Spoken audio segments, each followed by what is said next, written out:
What's up, everybody? You're back with the Chosen Con, and today in the studio we have with us Miss Raman, or AKA Made by Rambo. Hi. Is it made by? Why is it made by Rambo? Honestly, because my other username was so complicated that nobody knew what it was, and that's just been my nickname. Everybody calls me Rambo. What was your old username? It was just a whole bunch of letters. Yeah, mine was like Acon14. Didn't work either. Yeah, I know what you mean. I know when your name's taken and then you just have to resort to all these letters and numbers. What's your full name? It's Raman? Samra. My full name's Ramandeep. Oh, so someone stole that. Yeah. I tried so many variations. And then you know what the worst is? You hit them up too and they got like 1 or 2 followers and they don't use it. I know. And that hurts. It hurts so much. So yeah, so Made by Rambo, right? Yeah. And I don't know. I want to, I guess, start off with who is Made by Rambo? If there was like one way to, or even one sentence to describe you, how would you describe yourself?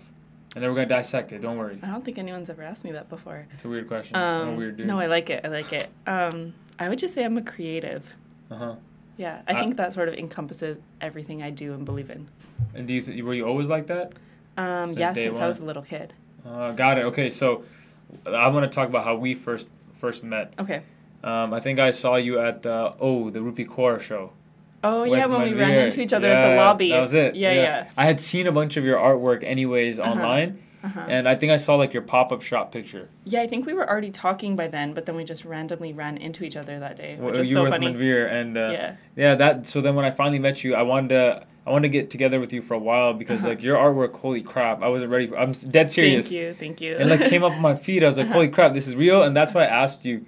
I think I messaged you and I was like, are you from like Surrey or Vancouver? Because I thought you were maybe in Toronto or something like that. A lot of people think that. I'm not sure why. I think you know what it is that people are shocked that this exists out here. I guess. Does that make sense? Like the fact that there's someone out here doing that because you expect it to be in a much bigger city or in a city that's more developed, like Toronto. Yeah, that makes sense. The creative scene. Yeah, they have such a big creative scene out there. But ours is catching up. Don't worry. I know, it's about quality, not quantity. That's the key. I'm excited about it. So then when we did sit down, I remember that's when I started like learning your story, and it was like it blew me away because I became a creative. Well, I think my whole life I was creative, but I was like playing basketball, doing stuff like that. You're creative on the court, but I was never really putting my thoughts like out there, maybe writing or painting, right? Yeah. So I want to know your story, and then I want to talk about the things you've done because she does some crazy stuff in a good way. And so you're from Surrey? I am. So I grew up here, and like I said, I was creative since I was a little kid. I remember as soon as I was able to hold a pencil, I'd just be drawing for hours and hours and hours. What would you be drawing? Anything and everything. My mom would just put me in the corner of the kitchen and I would just stay there until she moved me and took my pencil crayons away. Yeah. Just anything and everything that I could see that was around me. But I really got into portraits from a really young age. There was something about people's faces that fascinated me so much. And I never really understood why that was until much later in life. Yeah, we'll go to that. So at a young age, do your parents paint or are they creatives or? No, they're totally not, which is so funny because they always laugh and joke about where I got it from. My grandma, she was pretty creative in a more traditional sense. Like she would sew, she was a seamstress, so she would sew, and she would create beautiful things that way. But my parents, not at all. So I was one of the first ones in the family of like our generation to actually start exploring that, and everyone thought I was so weird growing up, I remember. All your cousins and everything? Yeah. What did they say? Were they like, what the hell is she doing? They were supportive, but they didn't understand what it was that I did because they would all be doing things that regular kids do, playing outside, playing basketball, riding bikes. They were really into video games, and I was just so content just with a piece of paper and a pencil for hours and hours. I didn't really need any of that extra excitement. Why that's incredible for me too. I have a hard time drawing like stick figures. I'm serious. My whole life, like I've been trying to draw, and I'd like just like make a face and like a note, and I would be like, this sucks, and it's like it hasn't gotten better at all my whole life. So when you tell me that you just like you put pen to paper and it just like it flowed. Yeah. So like, what did you start drawing like at a young age? It was honestly, like I said, just anything and everything. If there was a cereal box in front of me, I would draw the cereal box. If there was, my mom was sitting in front of me eating breakfast, I would draw a picture of my mom's face. It was sketcher, huh? Yeah. Cool. And it wasn't great. I mean, it wasn't realistic or like good art at all. But I the thing with me was I just enjoyed the process of doing the art. And it was just like, I was always so much in my head as a kid. And even now, I'm really, really introverted. Yeah. I always like to say I'm outgoing, but I'm really introverted. I think a lot, and I'm always in my own thoughts. And so that kind of was a way for me to explore what was going on in my head and just put it to paper. That's cool. Yeah. Because for a lot of kids at a young age, we don't have that. Right? You don't have an outlet. And the fact that you had your outlet and you found your passion at that age, like, that's incredible. So then you started working on your craft. It wasn't even work, but you were enjoying your craft at the beginning. Right. And elementary, were you just still... So it was actually really interesting that you say I found my passion, because I actually didn't know that was my passion for years and years. I drew a lot in elementary school, but I feel like all kids draw a lot in elementary school because it's such a... Well, I guess most kids, at least in school, like they teach you it's how part to, of the curriculum and they incorporate art. But I completely lost it towards the end of elementary school and all throughout high school. I didn't really explore my creative side at all. Why is that? I really didn't know it was my passion. I didn't know it was a thing that people could do. I didn't see it as a viable career choice. And you have all of those pressures, especially growing up in a South Asian family. They're super supportive of you, but art is always seen as sort of a hobby or just more of an outlet versus something that you should be taking seriously. So I was always taught, that's really great that you do art. We love it. We're supportive. But what are you going to do as a job? You need to get a real job. Yeah. So I completely lost it for years and years. Did you sketch at all, or you just stopped? Not at all. I just stopped. I didn't pick up a pencil and paper unless I was forced to at school or something like that. I didn't do it in my spare time. Absolutely nothing for over a decade. What did you do to spend your time then? Just hit the books? Yeah, studied, hung out with friends, just normal teenager stuff. Yeah. And I didn't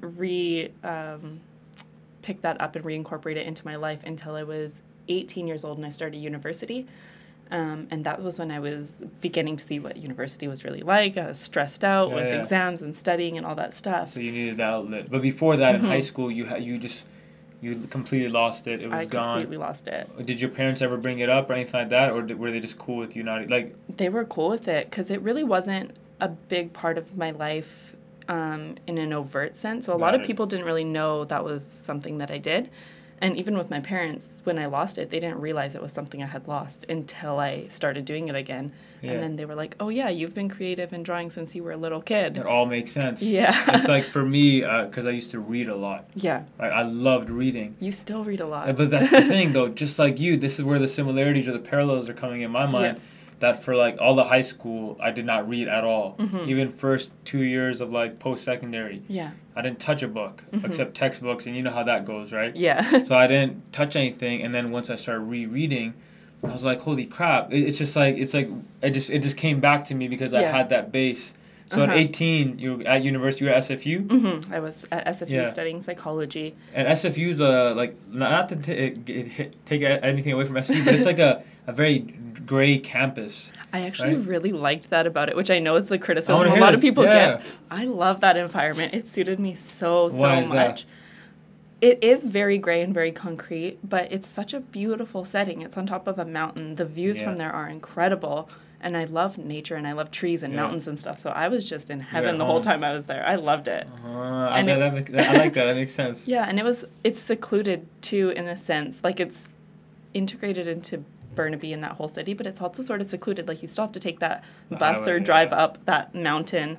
And once you're there, it feels like you're in a whole different world, or at least I did. Yeah, and so when you were up there, you were in this whole different world. You picked up the pen again, or the pencil, and I did. It was really funny actually, because I've tried to think back to when I picked up art again, and I actually can't pinpoint what it was that made me do it. Yeah. But I just remember I was shopping one day. I was at an art store, and there was a canvas there, and there was a set of paints, and I think the paints were on sale or something. In those little sections. I know, right at the end before the register. Yeah. So I just, without even thinking, just picked it up, and I was like, oh, that's cool. I could explore painting. Never painted a day in my life. Yeah, you were just sketches and all that. Yeah, I would sketch, and I would make a lot of crafts and that type of stuff, but I never had painted in my life. And it always interested me, the idea of a canvas, because I always thought that was an artist thing. And I would legit. Exactly, and I never thought I was an artist. I was just wow, that would be really cool. I'll just try it out. Yeah. And so I brought it home, and this was before I had a studio, before I had anything. I was just sitting at my desk where, in my bedroom where I always studied, just cleared everything away, and I just started painting. Yeah. And I started painting a portrait. And ever since then, it became this compulsive thing where I just have been painting portraits ever since. What was the portrait of your first one? It was of Amitabh Bachchan, actually. Amitabh Bachchan, damn, man. For those people who don't know, Amitabh Bachchan, he's like the Clint Eastwood of Bollywood, right? He is. Clint Eastwood, like I think? George Clooney or something. Like a Harrison Ford. Yeah. Yeah, He's that's how I always think of him in my head. Legit. I know. So wait, so where'd you grab the portrait? Do you still have this one? I still have it. Yeah. I'll show you it after.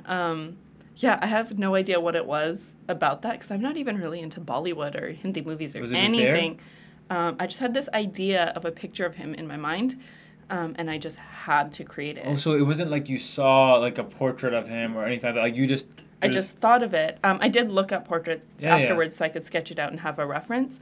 But I've found that for a lot of the portraits that I start, I don't plan them out in terms of I'm going to paint this person, this person, this person. Yeah. It's usually just if it's music that I'm really feeling right now, if it's a movie that I really liked. A lot of times I have dreams about people too, which is really interesting. And whatever just comes to my head is where I end up going with it. That's so cool. Yeah. It's like a divine type of thing. It's like it's coming to you. Yeah. And so then Amitabh Bachchan was the first one you did. It was. And then it just sort of snowballed from there. I'm really, really into music. Music's a big part of my life. Who's one of your favorite artists? I like Kendrick. Yeah. Kendrick's one of my favorites. Kendrick or J. Cole. I know I don't like to do it or, but... I'm a Kendrick girl. I don't even have trouble picking. Yeah, right away. Yeah, there was no hesitation. I'm more of a J. Cole. I know Because you the are. baller and like the ex-baller type of mindset thing. I like that. Yeah, I listen to a lot of rap music, a lot of hip-hop, and I grew up with that since I was like 11 or 12 years old. Yeah. And so it was really funny. I would just find whatever artists that I really liked at the time, and I would paint them just so I could hang pictures up in my bedroom. Instead of actually buying a poster. Exactly. That's actually cool. And it was just, I wanted a picture of Tupac in my bedroom, so I'd paint a picture of Tupac and hang it up. And I remember one day I just posted a photo on Facebook or something like that. Or maybe it was my mom who had posted it. Yeah. She's on Facebook. She's like, look at what my daughter did. That's exactly what it was. And then it turned into this thing where people started contacting me, like, do you do commissions? Can you do a portrait of me and my family? Can you do a portrait of me and my fiance? And then it just started into this little side business that I was doing while I was in university.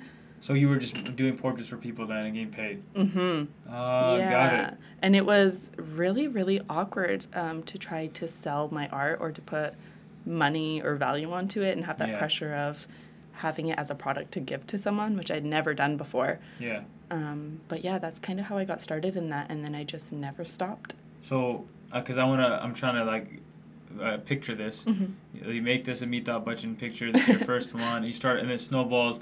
When did you start showing people before the Facebook one? Like, when did you start showing your mom, and what was that like? Or your dad, or whoever it may be? My parents were super, super excited they just saw when you they saw it. Yeah, it was so funny. I'm so, like, introverted and secretive about it. Even now, like, a lot of people who know me super well, they haven't seen maybe 80% of my artwork because I still don't show a ton of it. Yeah. But I remember they just started collecting up because I had canvases at this point. So they were taking up physical space. In your room? In my bedroom. And my parents loved it. They were like, wow, that's so amazing. Yeah. And that was when they went back to the whole, oh, you used to do this as a kid. You did this growing up. Of course, it makes sense. I always knew you were going to be great at it type of thing, too. Exactly. And it was really cool. We were living in this house on this older house at the time, and there was just this basement space, and they just moved all of my paintings down there, and they were like, you can just take over this area. Wow. So it was this poorly lit, like dim little basement space, but I was Humble beginnings. I was so happy in it. I loved it there because it was just a space that was my own. That was the first Made by Rambo studio. It was just in the basement of my house. And then that's when that's when it started snowballing. Yeah, and it just started becoming this thing that I did more and more. Mm-hmm. And then I got really busy because I went to grad school, and then I had to have a little bit more responsibility and more attention to school. So it was still something I did, just not as frequently. Got it. And then after I graduated, I picked it up and made it a huge priority in my life. So I want to even talk about that. At university, you said you were doing psychology. I was. Right? When I went to SFU, I was doing my major was psychology with a minor in counseling. that's a very interesting mix. Yes. 'Cause I remember when we first met, you were explaining that to me. And so in psychology, did they ever talk about creativity or just like being an artist or anything like that? Like, did you find anything like that, or how it helps with the mind? None of the classes that I took really focused on that. I'm sure there was areas where we like touched on it, because creativity sort of is relevant to every topic, I feel like. Yeah. But it was never in the forefront of my mind. I feel like you can be creative with anything, with absolutely anything. Even with you when you're playing basketball, I'm sure you had a certain style and a certain way about it. And no two people do things the same way. Definitely not. I like that. It's like the imagination. That's what it's is. Key. Yeah. It's like every aspect of life. Imagination is that one thing that'll make you see a little bit bigger or see different. Yeah. Exactly. And so then you did psych and counseling. I did, yeah. And then I took a year off. I was working with kids who had developmental disabilities at the time, which I really, really loved. And there was what are developmental disabilities? So there are things like autism, ADHD, fetal alcohol syndrome, those types of disabilities that you have right from when you're born, and they usually stick with you lifelong. Yeah. So it's different than something like depression or a mental illness that you might develop for a little while, get treatment for it, and then move on. So then, how was that? What was that like? I loved it. I loved it so much. I was working with kids who were 14 and under at the time, so it was a lot of younger kids, and I love kids so much. So I was just in heaven. I thought it was the most fun job What did you do ever. with them? So we had a lot of like things to teach them how to integrate into their school life and their social life and things like that as well. Yeah. But we had a lot of play programs and art programs as well. And I found when I did that for about 4 or 5 years, 4 years, I think, 4.5. While you were at SFU? While I was at SFU. You were undergrad. And then again when I took a year off afterwards. And I was applying for different programs, applying for different schools, because I knew I wanted to do my master's, but I wasn't sure in what, because I think I was telling you this before, I did not want to do research or anything like that, because that's just not who I am as a person. As a creative, doing research too is going to kill you. It like killed my soul a little bit when I was doing research. But I remember I was working with this one child, and I've been working with him long-term for years and years, and he was very logical, very rational. He loved science and he loved math. But one of the only ways that I could really interact with him and really get at the heart of who he was through artwork. And he loved art and he loved creativity. And it was one of those places where he didn't have all of these rules and he didn't have all these rigid expectations, but he could just be who he was and explore and play and have fun with it. And then I was applying for schools at this time. I applied all for research type ones because I didn't know anything else existed. Yeah. And then I went to this admissions interview, open house type thing, and there was a woman there, and who ended up being one of my biggest mentors in life, but I didn't know it at the time. And she basically came up to me and was like, "Are you here for the Masters of Counseling program?" And I was like, "Yeah." And she looks me dead in the eyes. I don't know what possessed her to say this, but she was like, "Are you an artist?" And I was like, at this time, I didn't really think I was, but I just kind of went with it. And I was like, I was like, yeah. And she goes, "Perfect. This year, actually, we're starting a Master's of Counseling, Psychology, and Art Therapy program. Are you interested?" That sounds like you. I know. And she was like, "I'm announcing it today. We haven't talked about it yet." Yeah. And everything I just remember everything stopped, and it was just me and this woman, and I was staring at her, and I was just like, without even thinking about it, without planning for it, I was like, yes, I'm interested. Yeah. Signed up, got an admissions interview that day. The next week they had me come in, did an interview, got accepted, and that was how I ended up in art therapy. That's crazy too, because it's like you combined your worlds, psychology, counseling, and art, and it ended up being that field too. And it was so funny. I remember I've been told my whole life, especially by a lot of people in my family and just elders who shout out to elders. They were like, "It's great that you do art, and I love that you do art, but you need a real job. You need a real job. What are you doing?" Yeah. And I remember being so excited because I combined my real job of counseling, my passion for artwork, and the need to go to school all into one thing. And I didn't feel forced into it, and I didn't feel pressure, flowed. But I just felt like I finally could do all of the things that I wanted to at the same time. I went home and told my mom, and she just starts laughing. She was like, that program was built for you. 100%. And that's how I got started into it. It was just a really, really random set of occurrences. Sweet. I think that's incredible because the fact that you worked on yourself and then that opportunity came and you're like, this is for me, this is built for me, that's cool. Exactly. I want to even ask you before that too, you were talking about that kid, and you were saying that it was art that really like brought you two together, bridge, like how? That's what I'm trying to understand. Like, what would you guys paint together? Would you watch him paint, or like what would happen?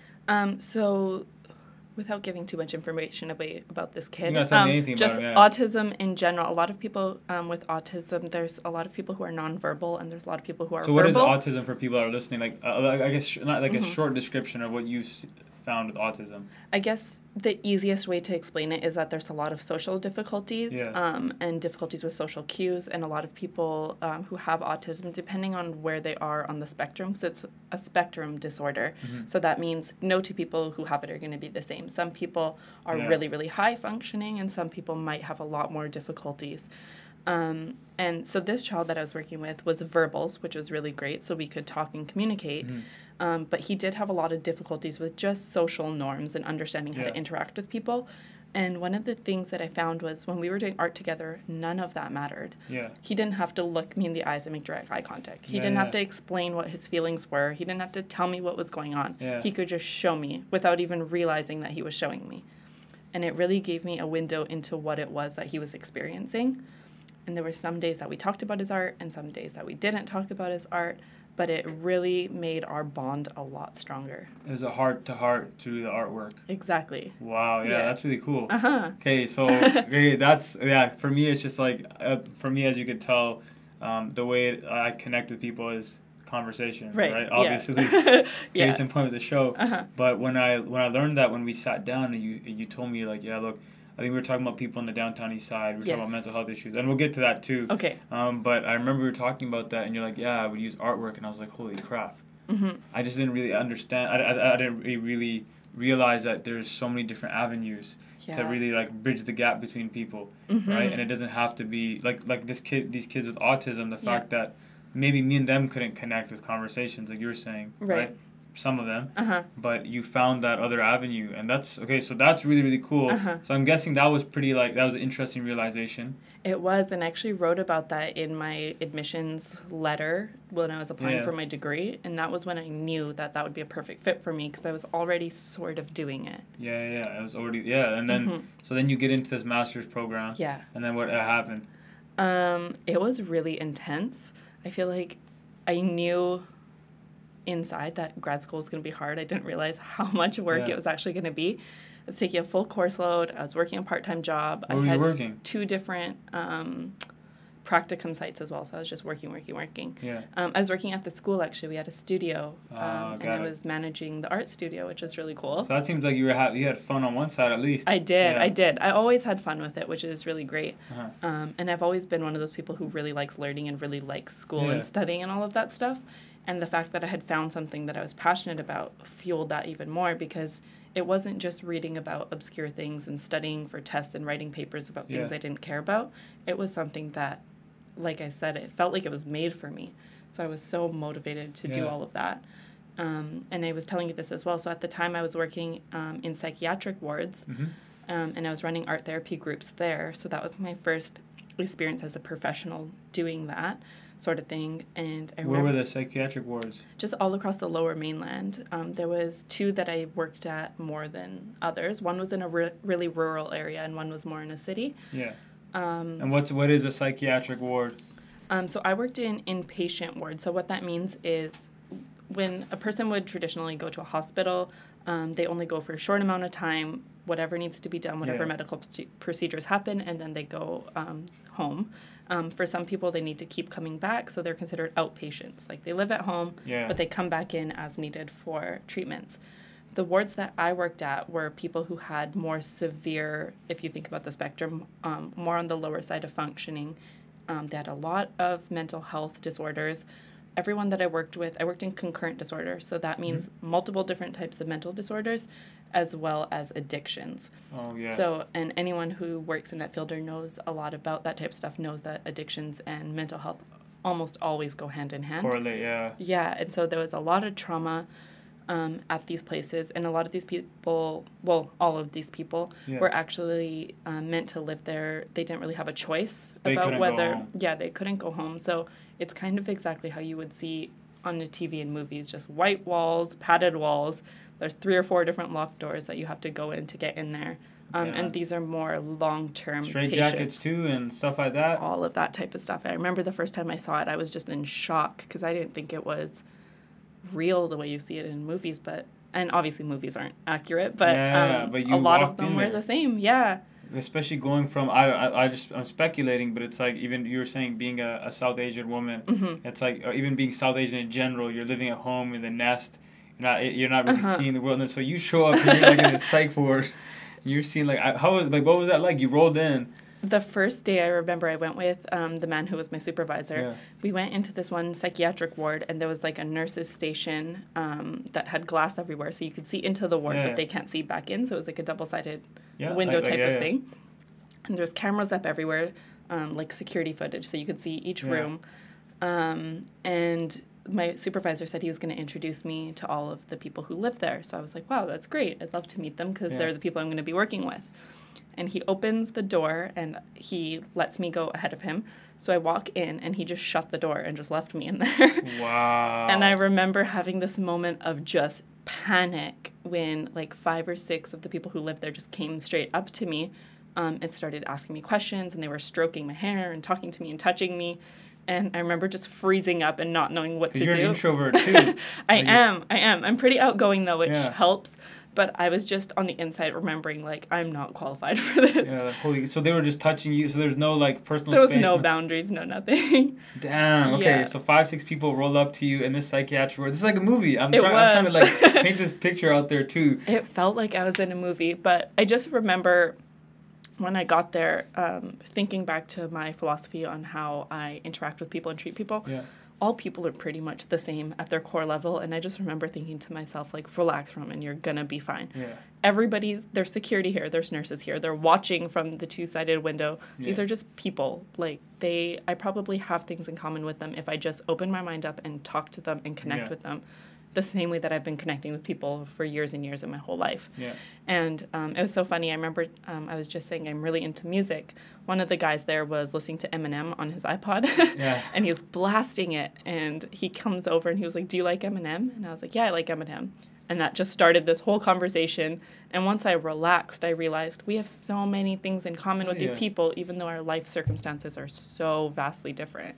It's crazy, too, when I think about it, because I've been having this conversation a lot lately about people that are going through this stuff. Like, looking at it as a South Asian guy, I know there's a lot of people that we know that they have these issues, but the family doesn't send them to these wards. Yeah. Right? And my cousin, he was in a ward, too, so he was like the one brown dude there, probably. Yeah. But, like, I went there and I visited him. I'm like, he's all there. This is my cousin. Everything is normal. Like, what the heck? And so that really humanized it for me as well. The whole experience that, you know what, these are just regular people going, like, something happened. So the conversation I've been having with people is that imagine if brown families, like, actually sent their kids out to get better or whatever instead of locking them up in the basement or, like, getting them married, you know what I mean? Something like that. We'd see a lot more colored people, a lot more brown people not in wards, but I mean, like, getting help. Right. Just represented in, like, mental health facilities. It doesn't exist in our communities. And I've been thinking about this a lot lately, actually, because I'm working now at 2 different places. Yeah. And the clientele at both of the places is so rarely South Asian. And there's such a stigma that exists around it. And even when I'll get clients who come in who are South Asian, the intake process is so different than I have with any other ethnicity of people, because there's just so much questions around confidentiality. Who's going to find out? Are you going to tell people? Are those people going to tell people? Who's going to know that I'm getting help? Which it doesn't exist with a lot of the other groups of people that I work with. Because I think the way the community is that it's what are people going to say, right? Yeah. For me, if I was in a psych ward, I'd be like, yo, come through, guys. Come chill with me. You mean, Luke is right next to me. Chosen convicts go crazy. Well, yeah, no, that's very real. It is, yeah. And so other people, though, they're just like, I need help, or I'm here, and they don't care about. Yeah, and not saying that stigma doesn't exist with the rest of the community. I'm just saying, especially being a South Asian woman, dealing with other South Asian clients, I feel like there's always this awkward tension in the room Yeah. where they're always wondering, like, who do you know? Who are you going to talk to? Who are you going to tell? Instead of just seeing me as a professional, which I 100% understand, because I can't guarantee that if I was in their shoes, I wouldn't think the same thing. Yeah. Which makes me think, wow, this is so deeply embedded in our culture. Yeah. Yeah. That's a real thing, a real thought too. So then you're basically at the psych ward, right, hanging out with these guys, bumping some Eminem, chilling. I was. Right? There was a lot of Eminem. I bet. You mean Eminem? He vibes to everyone. Martial Matters. He's the real deal. So then, after that, like, you got on the job. You just started rolling with it. Yes, I only was there for just under a year while I was in school. That was one of the sites that I was working at. I was also working at this other site, which is a private practice where I am at now. So this was a lot more higher functioning type of clientele. The same way you would imagine any not psychiatric ward, any psychology or counselor's office. So just anyone who has maybe difficulties with depression, anxiety, their parents are divorced, maybe there's communication problems between two spouses, things like that. Just come in. Yeah, so they just come in for a shorter period of time, and they book that privately on their own accord. So right now I'm still working there, which is really great. And I'm also working in a psychiatric forensic hospital, so it's more of like a jail setting. And I'm doing... I need to make a movie about you, man. Holy. I don't know how interesting it would be. It's pretty crazy. So then, wait, okay, the backtrack. So this place you're working at right now. Yes. Are you like a psychologist? Like, are you the one sitting there with them, or what are you doing? Yeah, I'm a counselor. So I do talk therapy and art therapy. So the easiest way to describe it is they're both means to the same end. So certain clients will come in and they're not comfortable with art or they don't want to explore it. So we'll just sit down and talk about what's going on, ways that we can help, strategies to help them cope with whatever it is that they're dealing with. And with a lot of people who are more open to art or are more comfortable with art, we'll do some type of an art directive and then talk about it and still find ways to cope with their problems or find solutions to them that fit for that person, but we'll just do it with art instead of words. That's cool. That's all I wanted to ask you too, because I'm all about like vulnerability and things like that. Yeah. And so when you have all these people, what would be a good piece of advice for even people that are listening in regards to some problems they're dealing with, right? Like what's something that maybe is consistent across the board for people? One piece of advice or anything like that. I would say, like you said, vulnerability I think is such a big thing. Yeah. I think if you are reaching out to get help from a professional or even with a trusted person in your life who you feel safe with, make sure you feel safe with them. Yeah. Make sure you can trust this person. And this also goes for mental health professionals. Not every counselor is going to be a good fit for every client. And a lot of people, I think, will get discouraged when they meet one person and that's not the perfect counselor for them, and then they'll get discouraged and sort of give up. But I would really encourage them to keep reaching out because there is going to be that person who you have a good fit with, who you feel safe with, and who you feel heard by. And once you find that person, the bit of advice I would say is be 100% open and vulnerable and honest with them. And a lot of the time, just talking about these things in an open way will provide so much change in your life. And it'll just open you up in ways that you haven't maybe experienced before. Because vulnerability is hard and it's scary and it's so hard to be that honest with yourself and have another person witness it and say, hey, I'm struggling with this, this, and this. These are my fears. These are my thoughts. And a lot of good can come from that once we let our guards down a bit. There's this book that I always talk about too. I think it's called Option B. Right? Did you talk about it before? I think we talked about it, yeah. But it was like, it was funny because when I read it, I was like, this is exactly what I was finding was like being open with people.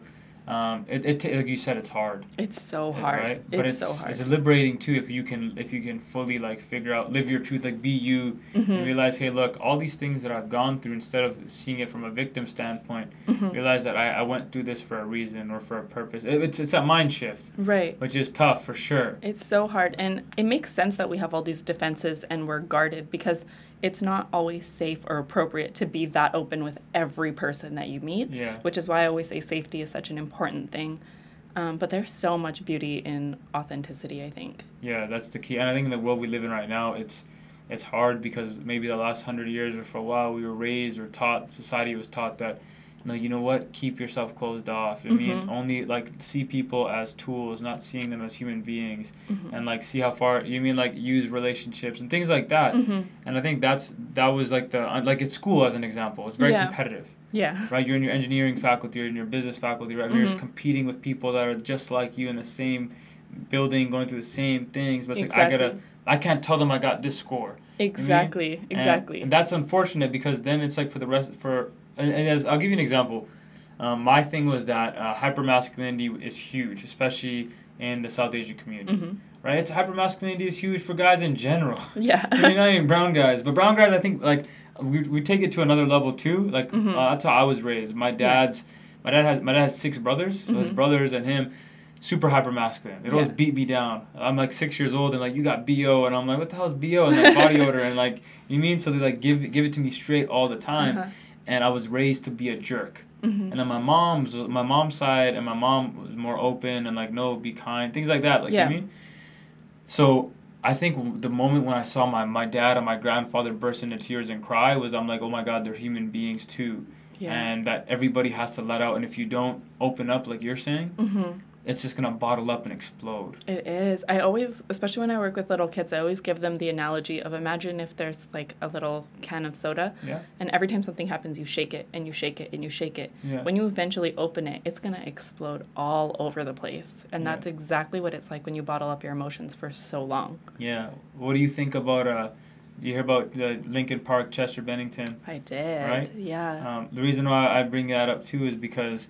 I think you'd be the perfect person to talk about it is like, look, anxiety, stress, depression, they're all on the rise, big time, right? Suicide is becoming more and more common as well. And I don't know, I hate speculating or assuming, but it's like someone that's a superstar like Robin Williams, Chester Bennington, even his friend that passed away passed away as well. It's like I think that they're superstars or whatever it may be, and then they don't have anyone to open up to. Yeah. I mean, I think it's different for each case, and obviously I don't know any of them personally, so I can't say what their experience was like. But it is really, really sad to see for the cases that I'm familiar with when it is due to that person not having that outlet or not feeling like there was any hope. Yeah. I think hope is such a big thing because once you lose that, you lose everything. True. And that's why it's so important. I think relationships are so important. Being in touch with your emotions is so important, and finding someone that you can honestly and truly connect with once you let all those guards down is such a good buffer against so many of the negative things in life. Do you find that some people that when they do find that person, that it's like then a safety mechanism kind of comes in, they're like, wait, no, I got to take a step back. Right? I think that with all of the clients that I work with all of the people that I just speak to in my daily life, I always want to know who their social connections are, who their social supports, and who that network is. And I think it's twofold. It's because on paper, on a mental health aspect, that's a really great buffer against all these negative things. Yeah. But also with my upbringing being South Asian, I'm used to that interconnectedness. I'm used to those big communities.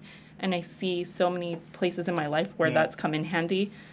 Where that's served me so well that I don't see with a lot of people who grew up with a more isolated, individualistic experience. With like one cousin. Yeah. Whereas we have like 100. I tell people all the time, like my cousins are my best friends. I hang out with them all the time. Yeah, they're like my closest group of friends. That's a real thing too for me. My family, they're really, really big, just like most brown families. And like you just said, your cousins were your best friends. And then I started branching out, meeting people and stuff like that. And a lot of my cousins still cousins are their best friends. But then when I meet some friends that they had no family, like they had like a sibling, they had no cousins or anything like that, it does put things into perspective. It really does. Like, damn. So then you're dealing with all these people. You're utilizing art. And what's going on right now for you? So right now I'm working still at that clinic. Yeah. I just started at this psychiatric forensic hospital as well. So I'm running so many talk therapy and art therapy groups there. Yeah. So this is a little bit different from the psychiatric ward. These are all people who are offenders. So they've committed crimes. A lot of them, when they committed the crime, they were dealing with some form of mental disorder or that in conjunction with a substance use issue. Yeah. So a lot of them aren't fit to stand trial, or they won't really do super well in a traditional jail setting. Yeah. So this is a more of like a rehabilitative setting, which is what drew me to it, because I believe so much in rehabilitation. That's insane. This is what I'm saying. Like, this stuff baffles to you. It's like, yeah, you know, I'm just doing this. Yeah, my life is pretty boring. I guess like, I just get used to it. It's like, dude, are you listening to what you're saying? I'm like, holy crap, yo, my mind is blown. So you're dealing with, because I just watched Batman Begins. Oh, nice. I love Batman. Yeah, I love Batman too. And then, but there's like that guy Scarecrow. So Scarecrow owns his own like psychiatric ward, and that's why it's in my mind fresh right now, because he's just like getting these people to plead insanity, and then he goes and he works on them and all that stuff, right? Exactly. So it's like you're dealing with the people that have committed the crimes, but it has to do, like you're saying, with the mental health aspect of it.